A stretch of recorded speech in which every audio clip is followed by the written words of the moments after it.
Ladies and gentlemen, welcome back to the Front Row Access Podcast. I am your host, Stephen Russo. Anthony Gonzalez here. Let's fucking go! Alright, guys, so you may or may not know this, but there's a UFC pay-per-view this weekend. Really? Yeah. And it's mid as fuck! Really? Ugh, Jesus Christ! UFC 301 going down this weekend in Brazil. But, you know, fuck it, man. We said we're going to do one for every pay-per-view, and we're sticking to it. No matter how fucking bad the pay-per-view card is, here we are. Now, we're going to at least try to get you guys a little bit excited for this by giving you some stats and a little bit more background on some of the fighters on this card, because you probably don't know most of them. And that's okay, though, because this will be a very educational experience for our newer viewers, or people that are new into the MMA scene. So, we're good, and it could give you something that you guys can, I don't know, latch yourself onto before, you know, you full dive into MMA. You have at least a young guy you could look at and be like, maybe. But anyway, this card kind of mid, though. But by kind of mid, he means we're not buying the pay-per-view. We're going out to watch it somewhere. Yeah, we're probably going to spend the same amount of money there that we would buying the pay-per-view, but fuck it, man. Anyway, before we get into this, though, Pepsi, hit us up. We got your product here.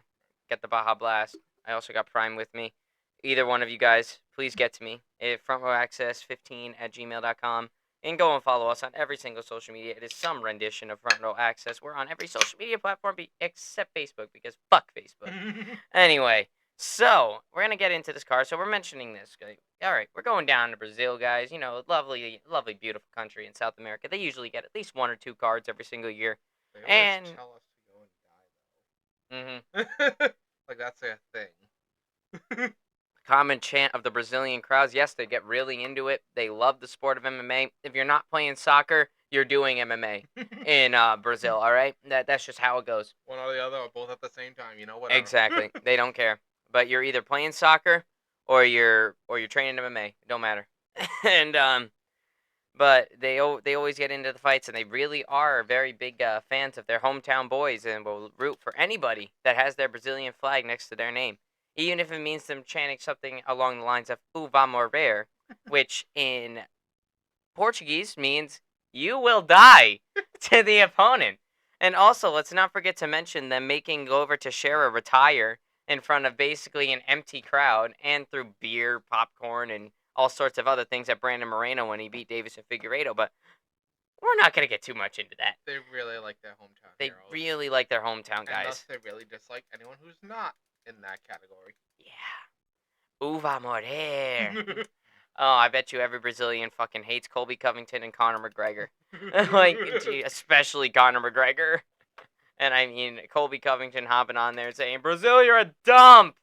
You know, it just be like that, you know. I can guarantee you no person that lives in Brazil likes any of those names.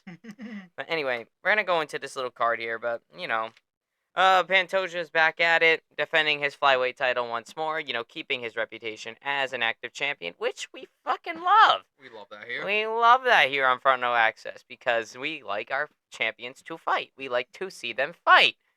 We love seeing what you guys can pull off next. We love seeing what you can do. We love testing your limits. Where you at, John Jones? I can't say Islam anymore. Isn't he getting surgery?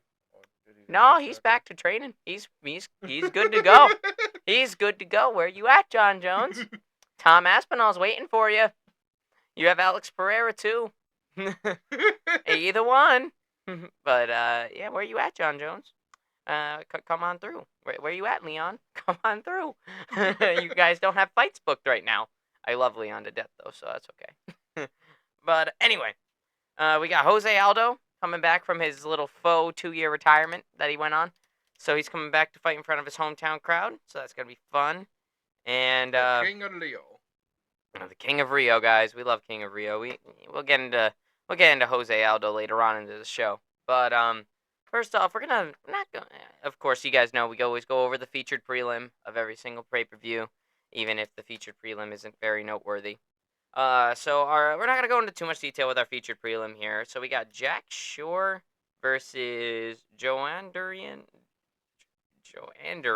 Brito. Yes. See how much I know these guys? Neither of them are ranked. They're both young, though. This could be a pretty close fight. The odds are pretty close when I looked at them. It's like plus 165 to minus 170 or something like that. Very, very close odds. Not much difference between there at all. So I think it'll be okay. And I got Jack here. He's got 6 round 1 finishes, and Brito has 10. So that was pretty interesting looking into that. Jack's got 9 subs, 4 KOs, and he's got a high striking accuracy. And Burrito's got 7 KOs and 7 subs. He's really evening it all out, smoothing it all out. And he also has high takedown accuracy. So it looks like it's going to be your typical striker versus grappler battle. And I believe Brito is the hometown boy, and Jack is from Wales, from the research that I did. And I'm gonna go for hometown boy on this. I'm gonna take Brito. Give me Joe Anderin Brito by fuck it, round 1 submission. I also got Brito. I'm gonna say round 3 submission. It's damn near refreshing. Sorry guys, I had to chug that shit. Oh man. Anyway, now our main card got a couple of guys on here that you'll know, but nobody that you would necessarily expect to see on a pay-per-view card that you pay $85 fucking for. Dana, why don't you make those pay-per-view cards cut? Anyway, I really shouldn't. Listen. He used a lot of time on 300 cooking. On 300, for 300. okay? It's okay. I'm being a greedy fan here. That's on me. Just one bad pay-per-view out of the past 3 that have been, 4 that have been absolutely fucking stellar. So, I'm asking for a little bit much here. I'm a little spoiled. And we can confirm we will be at the next pay-per-view after this one. Yeah, so Front Row Access is taking a little trip down to New Jersey since that's on our coast. We're going to see UFC 302, Dustin Poirier versus Islam Makhachev, and it's going to be a good time. And we're going to do a podcast on it kind of relatively early before we go, So we're going to try to get it out there so we can just make clips and I can put them on an uploaded schedule so they can just come out incrementally. But we'll definitely be there for that. I might vlog a couple of things while we're over there. Yeah, I was gonna say it'd probably be difficult to actually bring the setup, so you'd have to do some form of mobile. Yeah. I have a phone that I can transfer files to my laptop for. So we probably won't have the spiffy mics and the lighting. No, we definitely won't. We won't even have one of those little tiny mobile mics that you can put on your shirt and shit. Nah, we won't even have that. But fuck it, dude. We're just gonna vlog it. I knew I said I was gonna vlog my trip to WrestleMania. I brutally failed in doing that. I'm very sorry. But we'll try to get a vlog for you. Oh fuck, UFC 302. The fucking Mountain Dew's biting back. Try, he means definitely. We're definitely gonna. So anyway, we have our we got our main card here, and we're just gonna go over the fights, just a little short rundown. So we open up our lovely pay-per-view card with Mr. Paul Craig, the Scotsman himself, versus Caio Borralho. We also have Michelle Pereira and Ior Potieria. We have Anthony Smith coming back. Coming back. He keeps an active schedule. He just doesn't always win. Anthony Smith versus Vitor Petrino coming at you. And, of course, our co-main event is going to be Jose Aldo versus Jonathan Martinez. And then our main event, obviously, defending champion Alessandro Pantoja is going to be defending his title against Steve Erceg. So those are all the fights that were going down the list from what's coming up first to what will be last on the night. And we're going to start things off with Mr. Paul Craig. Paul Craig's back, guys. Back at middleweight, because he does better at middleweight, my humble opinion. Paul Craig, number 13, and I believe this Caio guy is number 14, according to the notes here. So, close contested fight, top 15 guys. Maybe winner of this gets top 10, especially if it's Paul Craig that wins it. Paul Craig's a bit of a bigger name, to be honest, but they're both top 15 middleweights, both pretty good guys. Like I mentioned, Paul Craig seems better at middleweight than he did at light heavyweight. He just seemed a little small for the light heavyweight division, especially when you're going up against guys like Yuri Prohaska and Alex Pereira and all them guys, and Jan Blachowicz. Yeah, if you're going against all them fucking tanks of big schlep of meaty men, Well, those guys could make a serious. I would say could make a serious run at heavyweight if they wanted to. They really could, especially. I think Alex Pereira would do good at heavyweight, honestly. The dude already weighs 230 normally. So, fuck. That's already the heavyweight limit, just walking around. That's already within the heavyweight limits. So, we got Paul Craig. We guys know Paul Craig. Paul Craig was a little bit small for light heavyweight. It didn't really stop him from getting good wins, though. I mean, he took a win. He got a win over Jamal Hill, the former champion of that division. So, dislocated his shoulder in a triangle choke while landing just hellacious fucking hammer fist from the fucking bottom like this, and then he dislocates his fucking shoulder in a triangle choke. Yeah, it was pretty brutal. But Paul Craig still managed to get his name out there for against some good guys at light heavyweight, but he's doing a lot better at middleweight. He seems more himself. He seems faster. He seems lighter, leaner, stronger, and I think he could compete better at middleweight, because that's a division that lacks a lot of good grapplers. So you put a good grappler in there, a good jiu-jitsu guy like that, because he's probably the best jiu-jitsu guy to hit the middleweight division or welterweight division, that sphere, since Damian Maia. So, I mean, that's pretty good on his part. So, he's got some stellar jiu-jitsu and grappling, and he's got a cool presentation of character, too. Dude always comes out like he's a little Scottish warrior. No, that's not a Drew McIntyre pun. But he paints his face with the war paint. He's got the blue, the white, and the... That was world heavyweight champion. Oh, yeah, he was. For 5 minutes and 46 seconds. We love you, Drew McIntyre. We do. You'll get your fucking championship at Bash in Berlin, I promise. But he always paints his face the colors of his flag. He gets the blue, he gets the white, paints it on his face. He really portrays himself as this really cold-blooded, stoic jiu-jitsu warrior, right? And it's pretty fun. It's fun watching his character play out, and he speaks good English. He's just got a little bit of a Scottish accent on some vowels, but that's fine. So, but his striking could be better, and I definitely will tell you guys his chin is questionable. He cannot take power very well, from what I've seen, and it seems like he struggles a lot when he gets hit. Which, I mean, obviously you're getting fucking hit, so obviously you're gonna struggle a little bit. I've been there. But yeah, it's all on a spectrum. There's some people who can't take it. They have glass chins. They do better in other departments. And there's fucking. And then you got people with vibranium chins like Max Holloway. Who just like, okay, you got anything else? Got more. This guy saying you should legally be able to get a bat.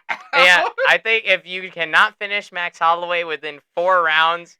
By the 5th round, you get one good swing with a baseball bat to try to get him out. Levels. There's levels to it, and I'm just saying, Paul Craig is on the lower end of that spectrum. Yes, all UFC guys can take punches. They literally have to. It's a part of their job. So, but it's just his chin's a little questionable, and I don't know how well he will fare against a guy like Caio Borralho. And let me tell you guys, Borralho here he's on a 12-fight win streak, and his specialty is his striking. He's a pretty accurate guy. He's a pretty powerful guy. He's a very big guy. You might know him. He's got that really ugly Free Spirit tattoo over his neck. It's like right here. It's so bad.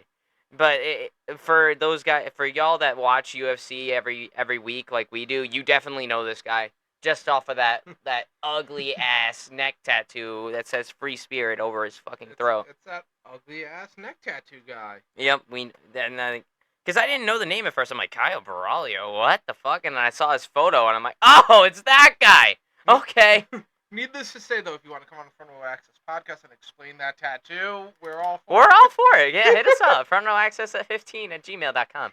Anyway, it's our best method of communication. But, Caio's on a 12-fight win streak, and, he has 4 wins by knockout, 4 by sub. He's keeping it nice and even, keeping himself nice and rounded. And dude looks dangerous. If you look at a picture of the guy, the dude is scary looking. Very scary looking motherfucking Brazilian. And he's got a high striking accuracy of 59%, and his takedown accuracy is 63%. So this dude is actually pretty fucking legit, and a legitimate threat to Paul Craig. And he's heavily favored to win this fight by a lot.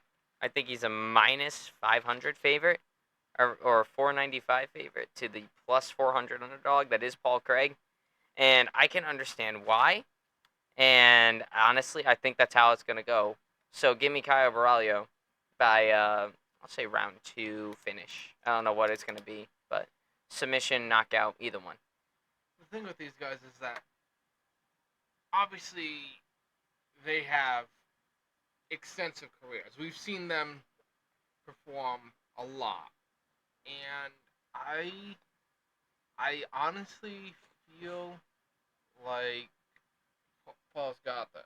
You got Paul Craig. Yeah, I don't know how. He's tough as nails. He definitely could. But I have a feeling he's gonna pull a win out here. I'll give it surprise knockout round 2. Surprise knockout in round 2, so he's just gonna catch him. Yeah. I would have expected a submission or something. Some like flying guillotine or flying triangle choke, some fucking jujitsu shit. But I can't see that. You can always catch a guy. That's how Dustin's gonna get his. Oh yeah, Dustin Poirier by flying guillotine, guys. No explanation needed. 4 minutes and 59 seconds in round number 5. That's just how it's gonna happen. That's just how it's gonna happen. I'm sorry. That's just how it's gonna end. Dustin by flying guillotine. Anyway, this next fight though, I'm not gonna sleep so much on this next one. All right, because we got 2 guys on here that are going to go in there and they're gonna fucking throw down. We have Michel Pereira versus Ihor Potieria, right? And Potieria he's a pretty accurate striker, very active guy. I think last time he fought was like 2 months ago. Same with Michel Pereira. They both fight very actively. They both fight often. You might remember Pereira for his little walkout that he did at UFC 299 where he like was dancing and shit. He had the dance crew coming out with him and all that. And then he went out into the fucking octagon as the first fight of the night. Fucking smoked the guy and then went back to the back. I'm like, damn, that's quite the way to start the fucking show. Yeah, but Michel Pereira, man, he's a very, very flashy striker. And he's been carrying himself well. He's a pretty charismatic dude. I find myself liking him. Very much so, and I mean, it's not just his little theatricals with the entrances. His fighting style is very, very polite to the to somebody who loves the striking game, like myself and Anthony and all fight fans. Really, let's be honest, guys. Grappling's great. We love seeing what's going on down there, but we all want to see some fucking. We love submission. We love knockouts. But we fucking love knockouts. All right. We love the ground game. We know how much technicality is, especially me. I actively train. I don't know if I've ever really openly talked about that on here. I do train. So like I know how much is going on with the grappling department, and I know it's more than just laying there.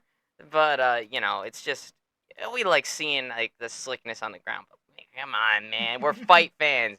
We want to see motherfuckers get slapped.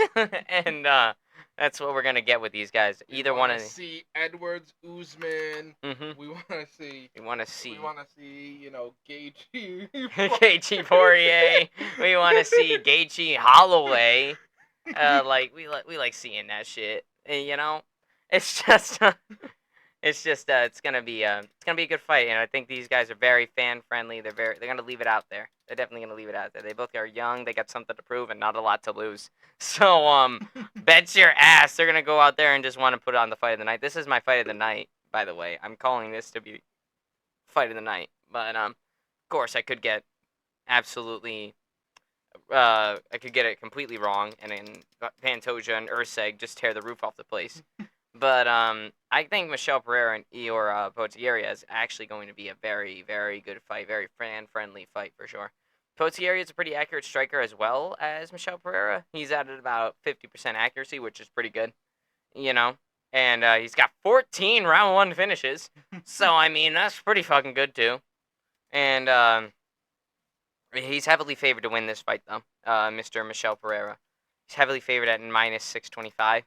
And I think that's how it's gonna go. Give me Michel Pereira by round 3 head kick. Yeah, I'm even gonna get specific with it. I also got Michel Pereira winning. I couldn't tell you how. I just don't know how he's gonna pull it off. But I do have him for the win there. Mm-hmm. I mean, he's Michel Pereira. He's gonna do something fucking crazy, and then that's just how it's gonna go. I mean, this is the same dude that when home dude was on the floor, like, you know, holding his legs up, trying to, like, get his guard in on him, trying to, you know, just stall. This motherfucker flipped and like heel kicked him in the body. Like he did a flip, like straight WWE shit.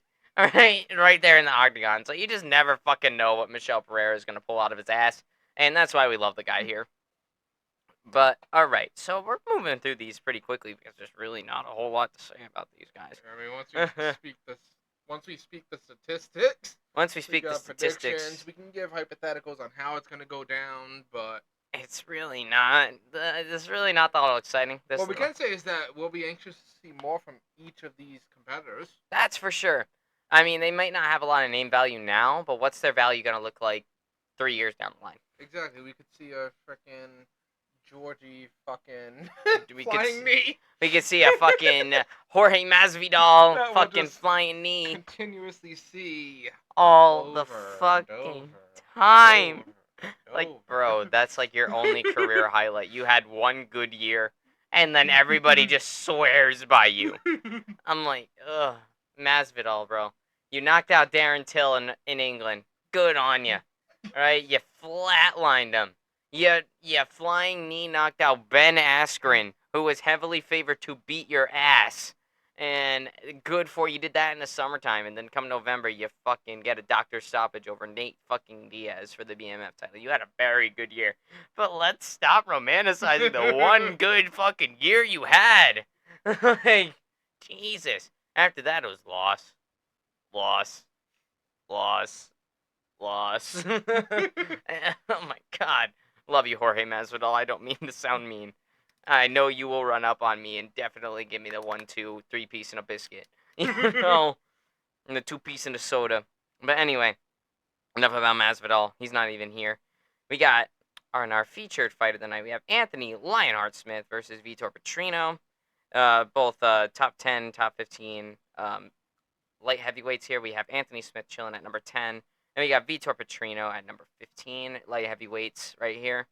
Anthony Smith, that's a name that most of you might be familiar with or might have heard once or twice. He's fought John Jones before. He's fought a whole lot of people. Fought a lot of the who's who in the light heavyweight. I feel like we've gone over him at least 3 times on these. Just on the podcast Well, alone. yeah, right? Yeah, like we've gone over Anthony Smith a ton of times. Plus, I love the show, the Believe You Me podcast that he does with Michael Bisping.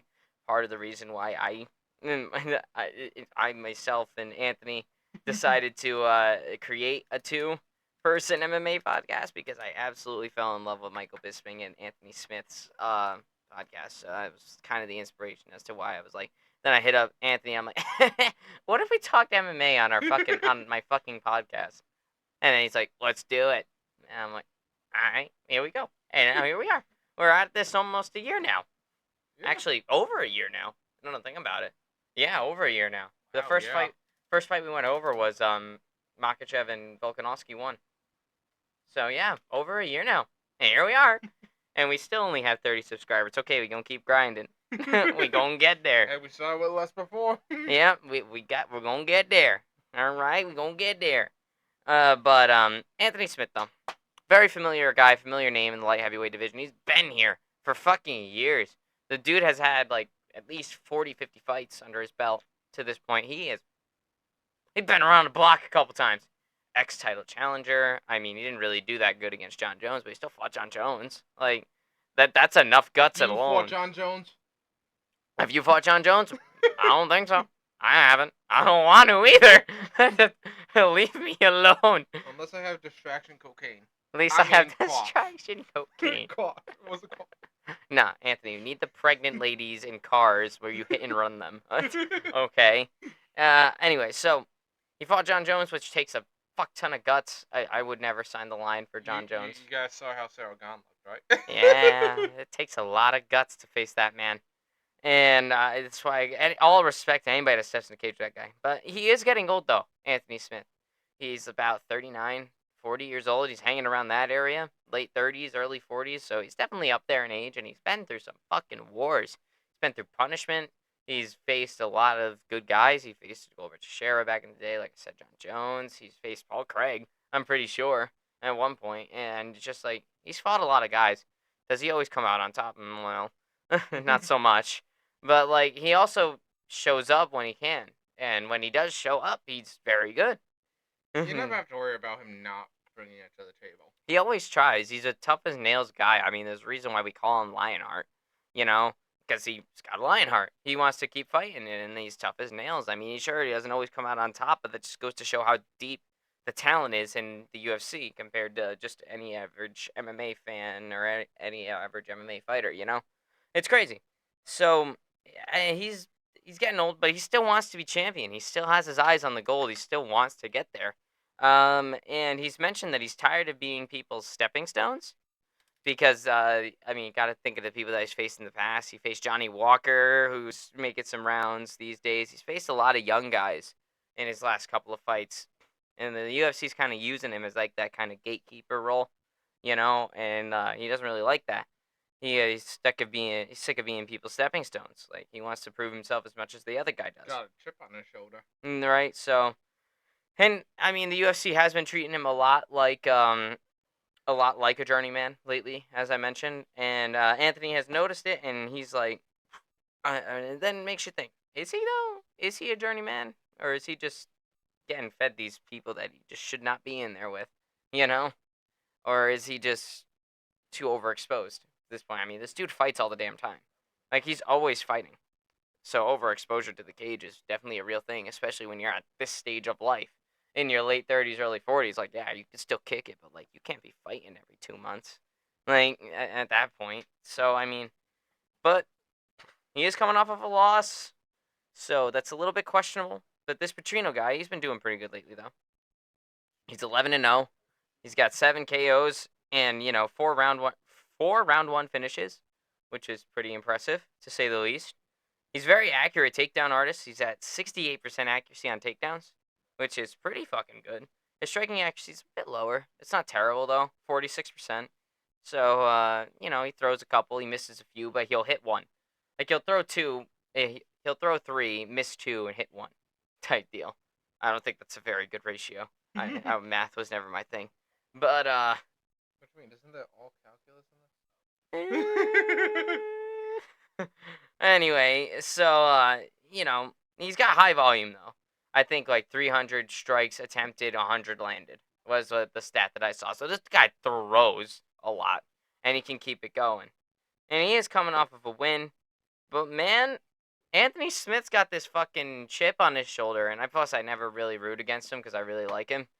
And I think he can still compete with these young guys, I think he can still compete. I mean, he did well against Johnny Walker. He stayed in there with him. And he's not like he's just been losing. He's been winning, too. I think he had, like, 1 win or 2 wins and 1 loss last year. Or 1 win and 2 losses, something around those lines. But he fought a lot, and he did win. He just didn't win at all. But with Anthony Smith coming out and saying that he's kind of sick of being a stepping stone makes me think he wants it. Like, he wants to be the one to prove himself. He wants to be the next Glover Teixeira and become light heavyweight champion at 42 years old. You know what's a great way to prove yourself? What? Beating someone who's 11-0. Yeah. And I think he wants to be the one that puts the 1 in 11-1. So, give me... Can we reference that guy? Maybe. Paul Heyman? No, I don't think so. No, the one who put the 1 in 21-1. I don't think we have mentioned the one that put the 1 in 21-1. I think he's like black marked right now. Yeah, he's a little bit black marked. But you guys know if you know, you know. If you know, you know. But the one that put the 1 in 21-1 we cannot mention at this current moment. But his manager, Paul Heyman, made that, and I've been doing that for every undefeated fighter. So I think Anthony Smith wants to be the one to put the 1 in 11-1. So give me Anthony Smith by a decision or a late finish. I'm also going Anthony Smith, and I'm going to say round 3 finish. Round 3 finish? You don't know which one? Just one of the two. I'm going to say knockout. Knockout? Yeah. I don't know what kind of finish it's going to be. Because, I mean, dude can grapple. Dude can strike. See, the way I'm looking at it is put yourself in his mind. He's tired of being the journeyman. And, oh, hey, look who's coming up in 15th place. Mr. 11-0. Well, I'm not going to stand for that. This is going to be my starting point for my run. And I am going to prove that in this match. Fuck yeah. So it looks like we're both going with Anthony Smith here. So give us Anthony Smith. I'm always for rooting for Anthony Smith. I love the guy. So definitely looking forward to this fight. Definitely. But Let's talk about this co-main event, though. Return to the King of Rio! Mr. Jose Aldo Jr. coming back at it versus Jonathan Martinez. This is Jose Aldo's first fight back in 2 years, guys. He's coming out of retirement. He's back. And he's ready to go. He's ready to rip. He's ready to perform in front of his home crowd. He's looking shredded. He made weight this morning, and he looks great. I was going to say, is he doing that thing I don't like where you move up a weight class? Oh, no. He's in bantamweight. He moved down a weight class. Oh, wow.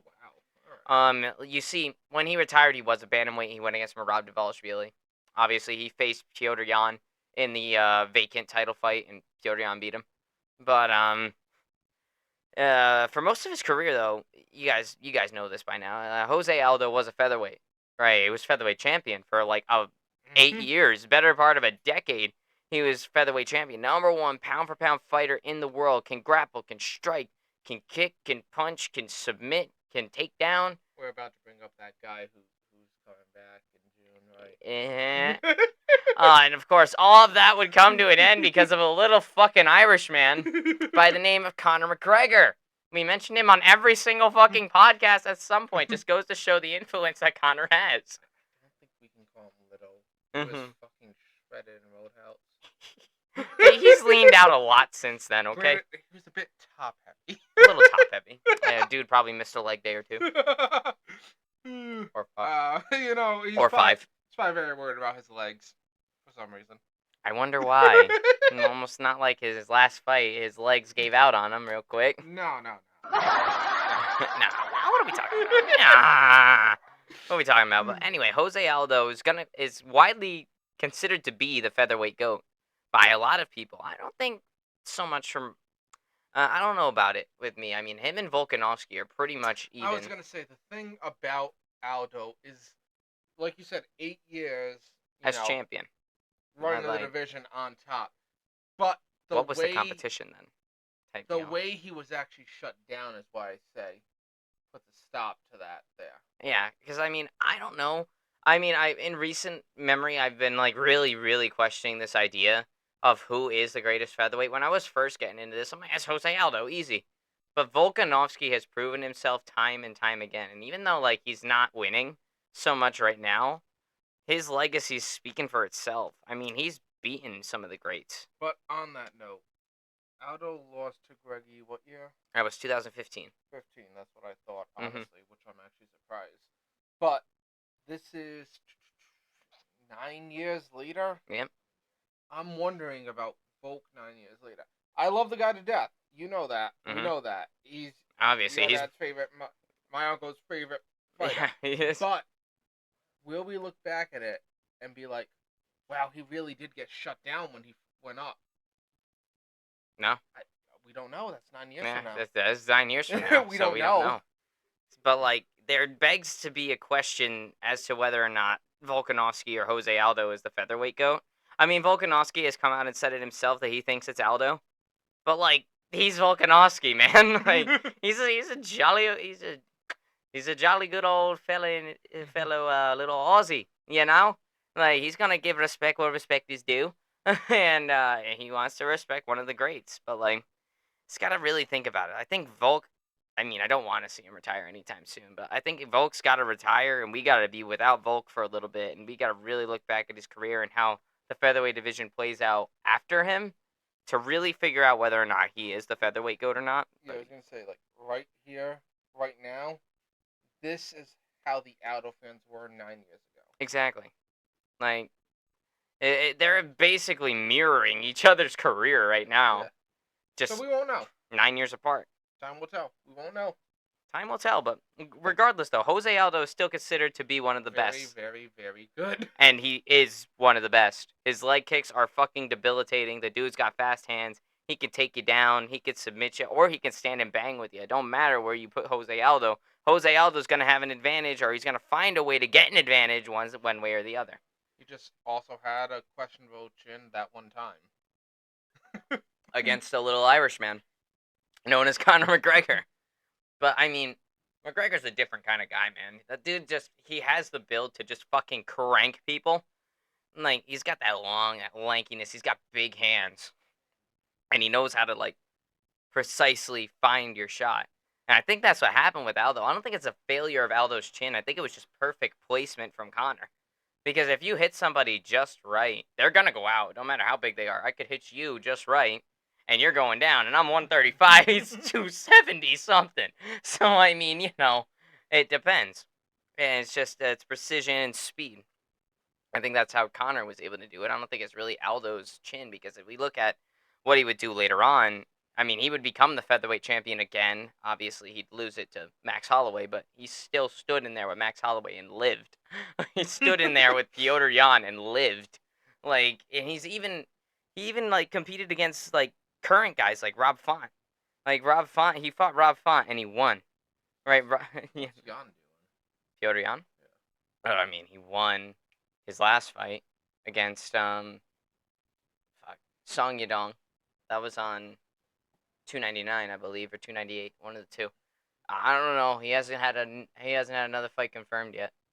But I know he won his last one, and we both predicted that he would win Oh yeah. his last fight. Count out. You never count out. Piotr Jan, he's fucking good, man. But like he went in there with some of like even the top level guys, and you got to look at like his last fight. His last fight ever in UFC was against Merab Dvalishvili in August of 2022. Same card where Leon Edwards would head kick Kamaru Usman, right? And I mean, dude didn't like. I mean, he lost the fight, but the way he lost the fight was Merab basically just held on to him the whole time. Like, it wasn't a devastating loss. It was he got outworked in the clinch, and I mean, he didn't get taken down. Jose Aldo didn't get taken down by Merab Dvalishvili, which is fucking insane, seeing as Merab took down a gold medalist in Henry Cejudo. But, like, this goes to show how good Jose Aldo's takedown defense was, even in his older age at bantamweight. He didn't really get taken down by him at all. He just kind of got held against the cage, and that's how he lost the fight. And unfortunately, your takedown defense doesn't win you points. If they see you're the one that's advancing forward, then, well, judges are going to score for you, even if it isn't much. So I'm not saying that Jose Aldo's lost his edge. He definitely has not lost his edge at all. But he's been 2 years away, though. That's the thing. He's been 2 years away from the cage, and I don't know how that's going to affect him, especially when he is older. You know, you can take 2 years off when you're young, easy, and you can come back and be all right. What's his age right now? I think he's 41, 42, something like that. Hang on, let me check. Jose Aldo age. Let's see. Oh wow, no, he's younger than I thought. He's 37. So he could still run. Like, he's only 2 years older than Dustin Poirier. It's only 2 years. He's the same age as Michael Chandler. Actually, I think Chandler's a year older than him. And so, I mean, he's still the same age that some of the guys that are still competing are at right now. So, Jose Aldo's, don't count him out, but he's been in a lot of wars, though. That's the thing. What's Volk? Volk's 35. 35. Yeah. So, former featherweight champion, obviously. Now he's fighting at bantamweight, and he fought at bantamweight when he retired. And now he's coming off that loss to Merab. Now, this Jonathan Martinez guy, another young and hungry guy, he's number 12 in the bantamweight division currently. He's coming off a win versus Adrian Yanez, which is actually a pretty good win. Adrian Yanez he's been a mainstay in the bantamweight division for a very long time. And the fact that Martinez was able to knock him off by a decision was pretty fucking impressive. And getting a performance bonus out of it, so he basically, like, schooled on him the whole time. And, that's impressive. So he's number 12 ranked. He's got 9 KOs and 2 submissions. Striking actually is at about 50%. Takedown at 42%. So, that's about all I can really tell you about Jonathan Martinez. Obviously, a lot more to unpack with Jose Aldo. He had a longer career. But, man, I don't know. Aldo seems pretty promising here, but I don't really like it when people retire and then they stop training and then they decide to come back, start training again, and now they're going in there with someone that's been killing it for as long as they've been retired. So I love Jose Aldo to death, and I'm going to pray and hope to God he wins. I just don't think that's what's going to happen here. I think the young man, Jonathan Martinez, will be able to get it done by a decision. But I don't think Jose Aldo will look bad at all. I'm gonna go with Jose Aldo Mm. because I feel like he wants to prove That he can still that hang. that he's Jose Aldo. Mm-hmm. That he's I'm the featherweight goat. that Like, he was champion for as long as he was and did what he did. And I don't think going out on a loss. I don't think he liked that at all. so that's why he's coming back, and he's Yeah. got the hometown crowd behind him. I'm gonna be rooting for him all day. I just have a bad feeling about it, but I'll be elated if Jose Aldo wins. I want him to win. I just don't think he's gonna. It's just a very questionable fight, and I'm not sure, but that's what we got here. We'll see how it plays out. Hopefully Aldo does win, but I'm trying to give you a somewhat logistic prediction on this. So that I'm gonna You go know with my how teams. loud our reactions gonna be when we're recording there? Just like. Hey man, when you're at Buffalo Wild Wings and you're watching a fight, I was there for UFC 264, right? I was at my local Buffalo Wild Wings for UFC 264 when Conor McGregor broke his leg, right? I was the only motherfucker rooting for Dustin Poirier in there. I was like, damn. I was just like, everybody be like, come on, Connor, let's go. And I'd be like, Dustin. I was so alone. But hey, I ended up winning in the end. So, fuck yeah. Let's go. But when you're in there, though, it's like you're at an event. It's like you're at a live event. Like, the reactions are the same. Everybody's into it. Everybody that's there is a fight fan. You all have something in common. And you love UFC. You love the fights. So, watching it with a bunch of people like that around you is it's just really fun. I haven't had this experience in about 3 years now because I haven't really been back to my local Buffalo Wild Wings for a fight in about 3 years. So I've been a little hermit boy. Is it because you're so upset about boneheads? Yeah. That's where I watched my first UFC event, man. For those of y'all that don't know, I'm gonna fucking give us a geolocation real quick. We live in Rhode Island, all right, and there's this little local spot in one of our towns. It was called Boneheads. It was like a hole in the wall little wing bar, and they would show all the UFC fights. The atmosphere inside of the wing place was awesome. It was all classic rock themed, rock and roll themed, rock music everywhere, you know. And every like UFC pay per view, they would display it there, right? Even the fight nights, they display them there. I saw my first ever UFC event at that little fucking place. And so, like, obviously, I'm having, like, a lot of nostalgia with it. And going to Buffalo Wild Wings and watching a fight just wasn't the same as it was going to Boneheads, man. It was so bad. It was so sad. But, fuck, man. COVID sucks. It made my favorite diner go away. What was your favorite flavor there? Salt and vinegar dry rub? I thought so. So, just saying, Boneheads guys. If you guys want to shoot us that recipe, from access15@gmail. Yeah. Please do. And like the people from Boneheads are watching our friggin' podcast. You never know, though. If they were displaying the UFC fights there and you had kept going there, maybe. Yeah, I definitely would have plugged the podcast while I was there. Gotten some local. I can't fucking do that now, though. It's closed down. Fuck you, COVID. Anyway. Maybe they're following you, You don't know. You never know. But shit, man, we have veered so far off topic now. It's fine. Honestly, we are still under the hour mark, so we're good. To be honest, we're going to get through this pretty quickly. This is not a very exciting pay-per-view at all. We're trying to hype ourselves up for it here. And you guys, obviously. Trying to hype you guys up as well as ourselves. So, obviously, we're trying our best here. I had to look at fucking statistics to make myself interested in this fight. I shouldn't have to. I should know who they are. But fuck it, man. Listen, it's what, number 10 versus champ?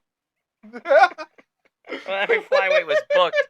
Every flyweight's either booked, injured, or fought him before. So, like, flyweight's such a... The division is so freaking dead. It's not even funny. Like, without Moreno and Figueiredo there carrying the weight of the load, it's tough for the flyweight division to move on. Like, it's just not a lot of people that come that small, man, It just... I could probably make a cut to I was flyweight and gonna be say alright. maybe you'll make the cut and I can make a cut to flyweight probably and get there. But shit, man, it's just the rank. It just not a whole lot of people are there. I mean, think about it. This is the same division that Henry Cejudo was in. This is the same division that Demetrius Johnson fucked shit up in.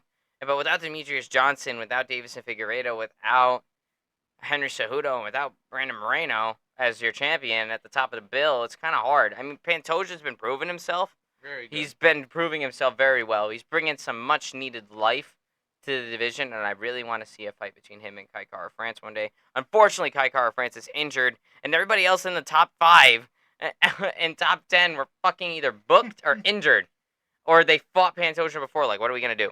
A 5th fight with Brandon Moreno? Like, no, not 5th, No, that's 4th not. fight. It would have been a 4th fight with Brandon Moreno. Listen, we just saw freaking Strickland take the champion 5 to champ, right? Yeah. So we're not counting. I'm counting him out. I'm not. I can't say that to that. Yeah, I'm counting him out. Hopefully it's an upset though. That's what I'm thinking. All right, so here's the thing. So our main event, obviously, we're moving on to the main event now. We have Alessandro Pantoja, our defending flyweight champion of the world, right? And he's putting his belt against Steven Erceg, who's ranked number 10, right? Obviously, like I said, everybody else in the flyweight division is either injured, booked, or hurt. So injured, booked, or fought Pantoja before, because I don't think they're gonna throw Moreno in there again after he just fucking lost to Pantoja. Like, you lost to Pantoja. Here's Moreno again. Like, yeah, that just you doesn't. think Figueroa could go down? I don't think. I think Figueiredo wants to stay at bantamweight, and I mean, the dude was he did really good well there too. He was good at 125, obviously, but I think that cut was hard for him because he was already the reason why he had so much power for a flyweight was because he's a big guy. He weighed, and making that cut was like Alex Pereira making middleweight. Just was for fucking Figueiredo cutting to flyweight about the same amount of weight cutting. Like, Pereira would weigh 220, and then he'd make 185. And meanwhile, a fucking Figueiredo would be like 155, making 125. Or maybe not that, but like 145, 140, making 125. That's tough. That's a hard cut. A much easier cut would be for him to go to bantamweight. And the number one question for Figueiredo when he went to bantamweight was, does his power stay? And it does. So, and I mean, obviously now he's showing his grappling game now, submitting the former champion of that division. It's pretty fucking cool, you know? And, going tooth and nail with Rob Font and winning. Actually, not even going tooth and nail with him. Absolutely dog walking Rob Font is pretty fucking good. See, that's why I like Figueroa. Figueiredo's pretty good. I mean, I feel like he could, not counting out Pantoja, they are both really nasty. Mm-hmm. But I feel like if he were to go down, he would have a very decent shot of beating getting Pantoja. champion. Yeah. But it's just like, I think it comes down to a person. I wouldn't doubt that he can. 100% Figueiredo could probably go down there and might be able to win that belt back from Pantoja. It's just the fact of the matter is I don't think he wants to anymore. I think he's done with flyweight. Because let's be honest, if you're going to put Figueiredo back at flyweight, the only thing you're really going to be thinking of is putting him against Moreno again. So, I mean, it's just, I think he wants to leave that rivalry where it was, give Moreno the win of the rivalry, and then just go and fuck shit up at bantamweight, knowing that Moreno won't be able to do the same thing, which is true. I don't think Moreno would do very good at 135. I don't either. But I think 125 is Moreno's home, and he should stay here. And he has a pretty good shot at getting his belt back. I mean, let's be honest, guys. I mean, yeah, he lost the belt to Pantoja last summer in July on the Volkanovski and Yair Rodriguez card. Right, yeah, he lost the belt, but that was a fucking razor-thin fight. That was Fight of the Year. That won a Front Row Access Award for Fight of the Year from me. Like, it's just like, that was a good fight, and I wouldn't doubt that Moreno could go right back up there and could win, It's just like, I think there's a lot more fights to be had for Moreno if he stays at flyweight. And I think Pantoja at the top is actually doing wonders because we have kind of a solid champion right now. I mean, obviously this division's been hot potato in their title for the past 3 years or so. Not even 4 years or so. Right? I mean, it was Cejudo, then Cejudo retired, left on top, vacated the bantamweight and the flyweight belt. Figueiredo wins the flyweight belt, defends the flyweight belt, and then goes against Moreno, draws with Moreno, loses the belt to Moreno, gains the belt back from Moreno, and then Moreno beats Figueiredo again, and then Moreno gets the belt. Now Moreno's the new champion. Division attempts to move on from the Moreno-Figueiredo rivalry, and then Moreno goes against Pantoja for the third time in his career, technically, because they fought once on the Ultimate Fighter. Pantoja lost. They fought Pantoja won against Moreno. Moreno lost. They had one fight in the UFC. Moreno lost to Pantoja again. And then Moreno got cut, made his way back in, became champion. Pantoja went and fucked shit up for a little bit. And then Pantoja comes back and he's like, that's my belt now. And he takes it from him. Very hotly contested fight. He definitely deserved it. So I didn't know that history between the two. But mm-hmm. Did I not tell you that? So anytime Moreno fights Pantoja, he loses? Yep. Oh gosh. That remind you of anything? Fucking Max. And does this remind you of anybody? Vulcan Max? Ring a bell? Whitaker, not Asanya? Ring a bell? It's just fucking... Oh. It's funny. Pantoja has Moreno's number. And that's why they wouldn't put Moreno against Pantoja again. Because this would technically be their fourth fight that they've ever had. And I think Moreno has to win one or two more before he gets back to Pantoja. 100% the fight with Pantoja can happen again. It's just not right now. And with Figueiredo out of the division... I think Moreno has to win two. What's he ranked? Well, he's like number 2 right now. He could win like one more. What if he just beats the number 1 contender? Yeah, I could say maybe 1 or 2 wins away from getting a title shot. But it's just Moreno doesn't fight very actively. Very frequently. So, I mean, let's be honest. That whole Figueiredo and Moreno rivalry was really strung out. I mean, the first time Moreno and Figueiredo fought, it was 2020, December, right? And they fought to a draw. They didn't have their rematch until June of 2021. I mean, 6 months later, sure. But, still, it took a while to get back there. And then Moreno wouldn't fight again until he would face up against Figueiredo again in January of 2022. So you go from June 21 to January of 22. Like, the dude doesn't fight all that frequently. And then, after he lost the belt to Figueiredo got hurt, unfortunately. And then Moreno had to fight Kai Kara France. And he did that in July of 22. He beat him. And then he goes and he fights Figueiredo for a 4th time in January of 2023. Like, that's a very drawn-out span of time. And so Moreno definitely spaces out his fights pretty well. And obviously, seeming as he's coming off of a loss to Pantoja, and he's always lost to Pantoja, they're not going to immediately throw Moreno back at Pantoja. So, basically, I went through all that hoops to tell you that. And then, Figueiredo's not in the division anymore. He's fucking shit up at bantamweight. He's like a fight or two away from a title. And he could probably win the title. I wouldn't even doubt it. Him versus Sean O'Malley. I'm not counting out Deiveson Figueiredo, assuming Sean O'Malley remains the champion. You know? And then, let's see. Kai Kara France is hurt. So he's out. Amir Albazi's hurt. He's the next in line after that. He's not in the picture. The other 2 flyweights after him were booked already, and they already fought. So, like, really, there was nobody left for Pantoja except for Erceg, who is coming off of a very emphatic win back in March of 2000, back in March of this year. He had a extreme walk-off knockout over, I wrote his name down, hold on. Walk-off KO over Matt Schnell. And Matt Schnell had a crazy fucking hype train behind him in the featherweight division. He said, that hype you got there? Nope.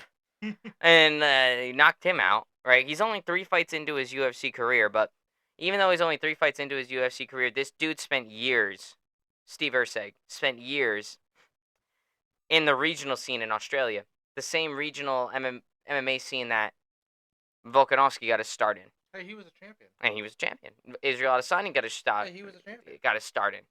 So, like, they're all coming out of the same regional promotion, and that regional promotion, Erceg was, like, leaps and bounds above every other, like, early pro amateur fighter, you know?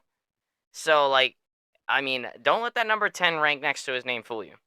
Like, this guy is pretty legit. I did some research on him. He's very flowy, he's crispy and accurate as a striker. His boxing is top notch. It's actually very, very good. He finds a mark and he's extremely good at it. He can find your chin. His combinations are, they're very good. He's very clean with it. He's got power. Obviously, he put Matt Schnell out in one punch. So I mean, that's pretty fucking cool. And then, even though his boxing is widely regarded as like his most sought after skill, this guy's bread and butter is wrestling. Like this dude has been wrestling, grappling, jujitsu since he was a kid, and like he's been doing it for a long fucking time. I mean, just like Volkanovski, he made a start in wrestling. So I mean, I'm not trying to say he's Volkanovski. He's definitely not. But or maybe he could prove me fucking wrong, and he could be. I was gonna say, is it But wrestling or is it out of that circuit? Wrestling. wrestling, wrestling with a ruse. Anyway, but this guy is like living and breathing combat and grappling sports for as long as he can remember. Like this dude has been doing it basically since he could stand. So I mean, yeah, he's ranked number 10 in the UFC. He's only 3 fights in, but you got to think about everything else. Look at how fast it took for Alex Pereira to get a title shot. Yeah, and look at how See, Mhm. the thing is, the history with Adesanya, yeah, the definitely thing helped. is, when it's the quick ticket to the championship, I don't like it. I don't like that, and I don't like hype trains. hmm Okay, so the fact that he stopped a hype train, good on you. So far, I've been pretty right with them. Like, ask him if we ever get my older brother on here, he'll tell you they follow the hype trains, but like the only one I've been wrong about was Sugar Show. hmm That was the And he proved himself. yeah. That's the only hype train that like I didn't buy into that I now would say I should have because he's the real deal. The thing about hype trains is that they're over exaggerated and they're I want to say glamourated because they sell, they get tickets, they get fans, they have followings, UFC is a corporation. and all of that makes them money. But does that mean they necessarily earn it, deserve it, or can, keep it going? In most cases, you'll find someone that can stop you. I forget who it was, but I remember we were talking about him on a podcast where he was seen as like a journeyman of the division. Hype show, hype train comes over. He's like, all right, I'm going through you, and then I'm gonna go to the top three, or maybe get a shot at the champion. He ended him, just flatline. It's just they're not all that cracked up to me. I don't mean to diss any of the fans of you guys. We're anxious to see more from them, and I can't wait to see what they do when they do get more. But 3 fights, and you're already at the champion. Brock 3, Lesnar got it in too, but that was a different time, and he was also Brock fucking Lesnar. right? I'm trying to think. Even Anderson Silva, his second fight in the UFC was for a title, and he got it. And but then again, once again, it's a different time. When Anderson Silva came around, it was a different time when Brock Lesnar came around. So I mean, and most recently, Alex Pereira got fucking slingshotted to the top. I mean, he got a win over an unranked guy by a flying knee, a win by decision. Then he knocked out Sean Strickland, and then he beat Israel Adesanya. That's 4 fights. 4 fights, and he became a champion. And he's proven himself. 100%, he's proven himself. But like at the time, like when they threw him into a title shot like that, I was like you. I was like, I don't know about this, you know. And then he went, and I was there, Madison Square Garden. Like, especially with that one hmm in particular, in that example, that was 4 fights in a champion, but hmm the two had history before, Which helped. which helped bring it. But I'm pretty sure this guy doesn't have Erceg doesn't have any no history history. with. He's just there to prove himself. Yeah. So I think it was just a quick meal ticket. Obviously, no one No else one was being able available. to be booked. hmm I don't know. You think they could have pushed it off for like another month or something? I think Pantoja wanted to fight on the Brazil card. So I mean, if the champion wants to fight in champion's hometown, they're gonna try Well, to if get the champion wants to fight. Cheeto Veros, the champion gets a fight. Yeah, exactly. Like, if the champion wants to fight in Brazil, they're gonna try to book somebody to fight him in Brazil. Plus, Pantoja's a guy. He doesn't like to sit on the couch. This guy's a workhorse. I love that about Pantoja. Like, every single time I watch Pantoja fight, I'm more and more a fan of him. Like, I never really had a problem with him before. Yeah, I was salty when he beat Moreno, but when I'm always salty for a little bit after you beat my favorite fighters, unless you're Justin Gaethje, then I kind of forgive you almost instantly. Well, he But was also a favorite fighter, so I mean, it's his favorite fighter versus favorite fighter. You were gonna win either way. I was winning either way, technically. It was like So it was rigged from the start. House always wins. same with Max Holloway and Justin Gaethje. I'm giant fans of both of those guys. Like I did not understand how they counted Holloway out. I made my mistake of counting him out a little bit. I mean, at the beginning when the fight first got announced, I was like, "Oh my God, Gaethje's gonna walk him." But then I thought about it more, and I'm like, "Okay, maybe Gaethje will win, but I think Max definitely should not be counted out." The thing is, when it came to that one, what really I immediately saw that people were counting Holloway out. I've never been unimpressed with Holloway. You know, Dude delivers. for me that's Dude like is dominoes. for me that's like a split decision, like negative 100 to plus 100. They're the same. They both have equal chances. So I just didn't understand how everyone's like, oh, Gaethje's got this. Yeah, And I was found you like don't think you don't. Holloway has it at all?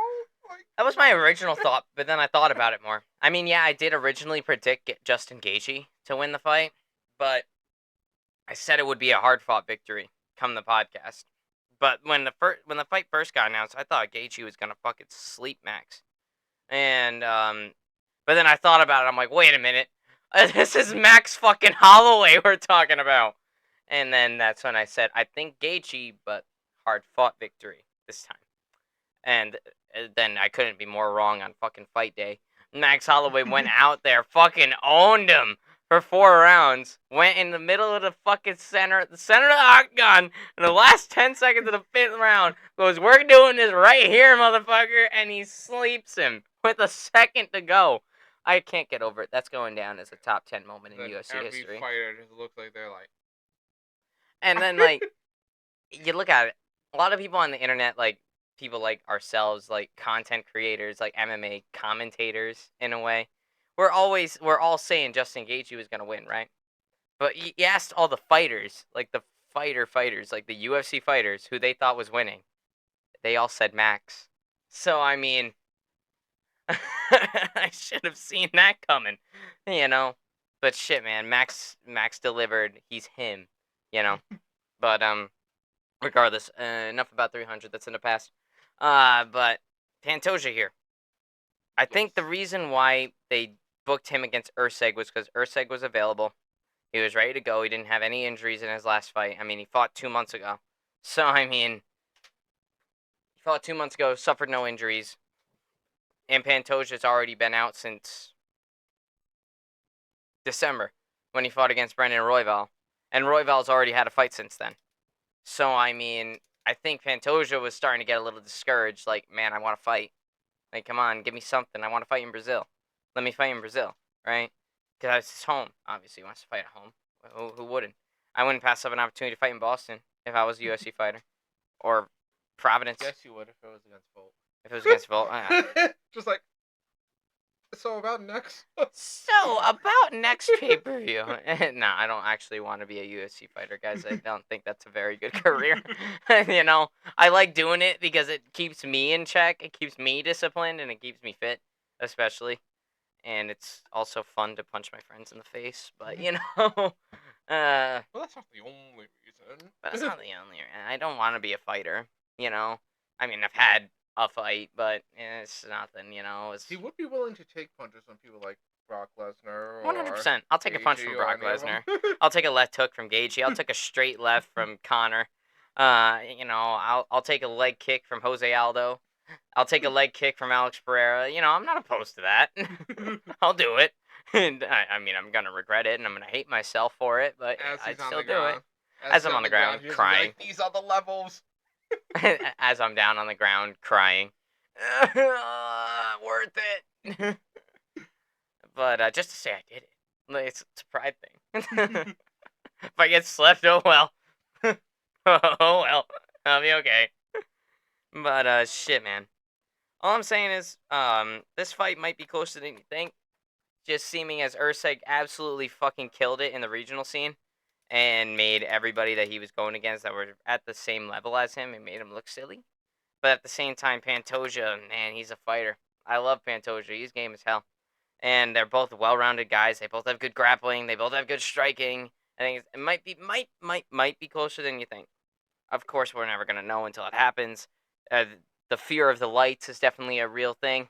How is Erceg gonna handle being in that high profile of a fight this early into his UFC career?